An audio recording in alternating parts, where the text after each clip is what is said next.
देखो next topic है हमारा ओवर राइडिंग कमीशन। ठीक है, तो एज कमीशन तो आप लोगों को पता ही है कि कमीशन क्या होता है। जब भी सेल कोई होती है, जब उस पर कोई पर्सन जो हमारा एजेंट है वो जो काम करता है उसको कमीशन असाइंड होता है। तो अभी तक तो जो हमने टू टाइप्स ऑफ कमीशन हमने देखे थे। वन वाज नॉर्मल कमीशन जो उसको सेल पे मिलता ही मिलता है, and second was del credere commission जो कि उसको एक्स्ट्रा सेल अगर वो करता है तो उसको मिलता है, प्लस वो बैड डेब्ट के लिए ही इज़ रेस्पॉन्सिबल कंसाइनी, तो तब उसको डेल क्रेडिटरी कमीशन असाइन किया जाता है ना। तो यहाँ पे एक नया टॉपिक जो आ रहा है that is our over riding commission. तो ओवर राइडिंग कमीशन क्या होता है, ये भी सेम एक जो आपको नॉर्मल कमीशन मिल रहा है उससे अबाव जब आपको एक्स्ट्रा कमीशन मिलेगा तो उसे हम ओवर राइडिंग कमीशन कहेंगे। तो अभी इसमें देखो क्या सिचुएशन है। If the consignee sells the goods above a certain rate, ठीक है, जो उसको जो रेट बताया गया था, लाइक मैंने एज अ कंसाइनर कंसाइनी को बोला कि आपको 100 पर यूनिट सेल करना है, लेकिन कंसाइनी की अच्छी मार्केट वैल्यू होने की वजह से, गुडविल होने की वजह से, जो भी है सीजनल उसकी सेल अच्छी हुई है, वेरियस नंबर ऑफ रीजंस हो सकते हैं जिसके वजह से उसने 100 से उसने 150 पे या कुछ भी अबाव रेट पे उसने बेचा। तो इससे जो मेन फ़ायदा कंसाइनर को हो रहा है एज वी नो, है ना, तो इसके लिए उसको ओवर राइडिंग कमीशन मिलता है। तो ओवर राइडिंग कमीशन किस पे मिलता है, अभी हमने डेल क्रेडिटरी कमीशन जब पढ़ा था, नॉर्मल जो पहले वाले कमीशन थे और डेल क्रेडिटरी कमीशन थे वो दोनों ही सेल पे मिल रहे थे, है ना, हम उनको सेल प्राइस पे कैलकुलेट करे थे। लेकिन ओवर राइडिंग कमीशन में बस इतना सा डिफरेंस है कि इसको आपको कैलकुलेट करना पड़ेगा जो भी उसने एक्स्ट्रा सेल किया है। ठीक है, लाइक 60,000 था नॉर्मल सेल, उसने 66,000 किया, तो जो 6,000 है एक्स्ट्रा उस पे हम देंगे ओवर राइडिंग कमीशन। ठीक है, तो ये इसमें थोड़ा सा ये डिफरेंस है। नेक्स्ट है as the overriding commission is usually calculated on the excess of sale proceeds over the stated price. ठीक है, however it may be allowed on total sales too, total sale पे भी allowed कर सकते हैं, लेकिन आप लोग एक्स्ट्रा वाले पे ही निकाल के चलो स्टार्टिंग से ही, तो आपको कन्फ्यूजन नहीं होगा। नेक्स्ट है underlining the idea of allowing such a commission is to induce the consignee to sell the maximum quantity of goods at the best possible price. अब अगर हम बात करें कि why overriding commission is given to consignee, तो इससे क्या होता है, अगर कंसाइनी को नॉर्मल कमीशन से ओवर राइडिंग कमीशन मिलेगा तो इससे कंसाइनी मोटिवेट होता है एक्स्ट्रा सेल करने के लिए। ठीक है, ऑब्वियस सी बात है, अगर आप कोई काम करते हो और आपको उसके सैलरी मिल रही है, फिर अगर आप एक्स्ट्रा काम करते हो तो आपको बोनस मिलता है ना, तो हर कोई बोनस एक्स्ट्रा पाना चाहेगा तो वही सेम सिचुएशन यहाँ पे भी है। नेक्स्ट इसमें देखो, नेक्स्ट जो प्रैक्टिकल है हमारा इलिस्ट्रेशन 21। अब इससे आपको पूरा ये प्रैक्टिकल कैसे करना है समझ में आ जाएगा। On 1 January 2007, X of Delhi consigned to Y of Mumbai goods for sale at invoice price। ठीक है, इन्वॉइस प्राइस पे उसने सेल करने को बोला है, किसने, एक्स ने वाई को बोला है।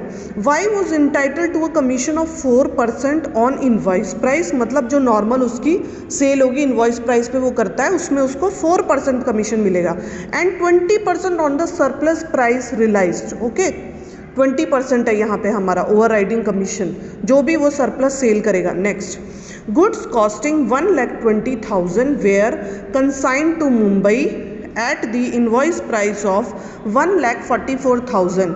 अभी गुड्स की कॉस्ट 1,20,000 है लेकिन इनवॉइस प्राइस है 1,44,000। Next, the expenses on sending the goods amounting to 10,000, ये कंसाइनर के एक्सपेंस हो गए 10,000। On 31 March 2007 an account sale was received from Y showing that he has effected sale of 1,20,000। तो इसमें बेटा आप लोगों को निकालने की जरूरत ही नहीं है, इसमें डायरेक्ट दी हुई है कि सेल हुई है 1,20,000 की। ठीक है, जैसे हम पहले कैलकुलेट करते आए थे। उसके बाद ये कह रहे हैं in respect of the 3/4 of the quantity of goods. अभी देखो ये नोट करने वाली बात है कि यहाँ पे ये बता रहे हैं आपको कि टोटल जो क्वांटिटी है उसमें से सिर्फ 3/4 की ये सेल हुई है, 3/4 की सेल हुई है। ठीक है, ये यहाँ पे हमें बता रहे हैं, तो दैट मीन्स 1/4 है जो हमारा वो क्या है, नॉट सेल, जिसकी सेल नहीं हुई है। ठीक है, नेक्स्ट है his actual out of pocket expenses amounted to 6,000, तो ये हमारे कंसाइनी के एक्सपेंसेस हैं। Next Y accepted a bill drawn by X for 50,000, अभी 50,000 का उसने बिल ड्रॉन किया है वाई ने, कंसाइनी ने, और 50,000 उसने पे करे हैं ऑलरेडी, ठीक है। तो 50,000 हमारा हो गया बिल्स रिसीवेबल। नेक्स्ट है and remitted the balance due from him in cash, और बैलेंस वो कैश में पे करेगा। Give consignment account and Y account in the books of x.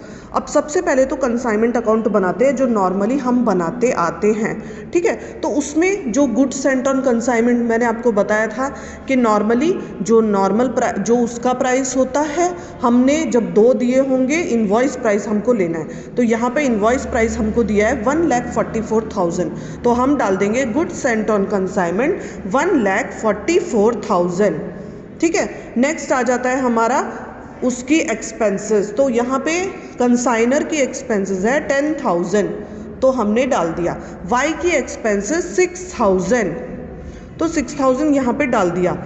अभी कमीशन को हम कैलकुलेट करेंगे, इसको अभी रहने दो। उसके बाद सेल की अगर हम बात करें तो सेल भी क्वेश्चन में दी हुई है 1,20,000, ठीक है। अभी स्टॉक एट द एंड भी हमको निकालना है और स्टॉक सस्पेंस भी, वो भी मैं आपको बताऊंगी।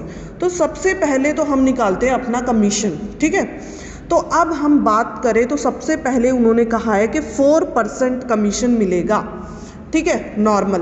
तो नॉर्मल 4% मिलेगा, तो हमारी जो सेल हुई है, जो उसने कंसाइनमेंट भेजा था वो 1,44,000 का था, ठीक है। सबसे पहले तो वो कैलकुलेट करना है। तो 1,44,000 के कंसाइनमेंट में जो सेल हुई है वो ओनली 3/4 की हुई है, ठीक है। तो सबसे पहले हम वो पार्ट निकालेंगे, तो 1,44,000 इंटू 3/4, ठीक है, तो जो कि आएगा हमारा 1,08,000, 1,08,000। अब इस पे हम देंगे कमीशन 4%, ठीक है। तो इस पे हमने 4% कमीशन दिया, तो ये आया हमारा 4,320, ठीक है बेटा। उसके बाद अब हमने देना है एक्स्ट्रा सेल पे कमीशन, जो उसने एक्स्ट्रा सेल करी है। तो अभी देखो टोटल यहाँ पे उसने जो एक्स्ट्रा सेल, उसने जो नॉर्मल सेल क्वेश्चन में हमें बताई है दैट इज़ 1,20,000, लेकिन 1,44,000 पे जब हम 3/4 निकालते हैं, क्योंकि हमें एग्जैक्टली उन्होंने नहीं बताया है ना कि this much amount of good sold, तो जो कि हमें जैसे पहले के क्वेश्चंस में था कि 100 unit sent and 90 unit sold, तो हमें पता था कि 10 यूनिट्स उसने नहीं सोल्ड किया। तो यहाँ पे हमने निकाला है वो 3/4 करके। तो अभी 3/4 जब हमने निकाला था इसका, तो वो आया था 1,08,000, ठीक है। लेकिन सेल हुई है 1,20,000 की, तो इसका डिफरेंस जो आएगा, डिफरेंस आया ना, 1,08,000 था लेकिन 1,20,000 में बेचा है, तो एक्स्ट्रा कितना हो गया, 12,000 हो गया हमारा। तो 12,000 पे हम देंगे 20% ओवर राइडिंग कमीशन, ठीक है। तो दैट विल बिकम लाइक 2,400। तो अब इन दोनों को हम प्लस करते हैं, तो ये हमारा बनता है टोटल कमीशन 6,720, ठीक है। तो ये कमीशन हो गया 6,720। अब ये यहाँ पे डाल दिया 6,720। अब स्टॉक सस्पेंस की हम बात करेंगे, तो सबसे पहले उसने जो स्टॉक था वो था 1,20,000 का, जो कि उसने बताया था 1,44,000। तो जो अमाउंट उसने एक्स्ट्रा बताया है वो है 24,000, ठीक है। तो 24,000 उसने एक्स्ट्रा बताया है। अब 24,000 पे भी उसने 3/4 जो है उसने ऑलरेडी सेल कर दिया है, तो 1/4 जो बचता है, तो हम निकालेंगे 24,000 का 1/4, जो कि हमारा आ गया स्टॉक सस्पेंस में 6,000 रुपीज़। तो ये स्टॉक सस्पेंस भी हो गया, कमीशन भी हो गया। अब रही स्टॉक एट दी एंड की बात, तो स्टॉक एट दी एंड में हमें पता है कि 1,44,000 उसने भेजा है, प्लस जो उसने सेल नहीं किया, ठीक है। तो 1,40,000 यहाँ पे जैसे कि उसने 1,20,000 सेल किया है, तो स्टॉक सस्पेंस में 1,44,000 भेजा है, प्लस जो उसने एक्स्ट्रा बताया था उसका पार्ट, ठीक है, डिफरेंस। तो ये निकाल के हम स्टॉक एट दी एंड यहाँ पे कंसाइनमेंट का निकाल लेंगे, and goods Saint on consignment जो एक्स्ट्रा जो वो प्राइस बताता है, जो मैंने बताया था आपको, अगर वो इनवॉइस प्राइस पे दे रहा है तो हमको डिफरेंस उनका निकला पड़ेगा। तो दैट इज़ 1,44,000 माइनस 1,20,000, जो कि आया हमारा 24,000। अब रही बात हमारे कंसाइनी के अकाउंट की, वाई अकाउंट की, तो यहाँ पे अगेन जो उसने सेल की है वो डाल देंगे 1,20,000, जितने की उसकी एक्सपेंस थी 6,000 की, जो उसको कमीशन हमने कैलकुलेट किया वो डाल देंगे। फिर जो उसमें बिल्स रिसीवेबल जो वो देगा, क्योंकि ये in the books of consignor है तो इसलिए क्रेडिट में आ रहा है। नेक्स्ट बैलेंसिंग फिगर जो इसकी आएगी, तो ये प्रैक्टिकल ओवरराइडिंग कमीशन में ये टॉपिक इस तरीके से हमें करना है।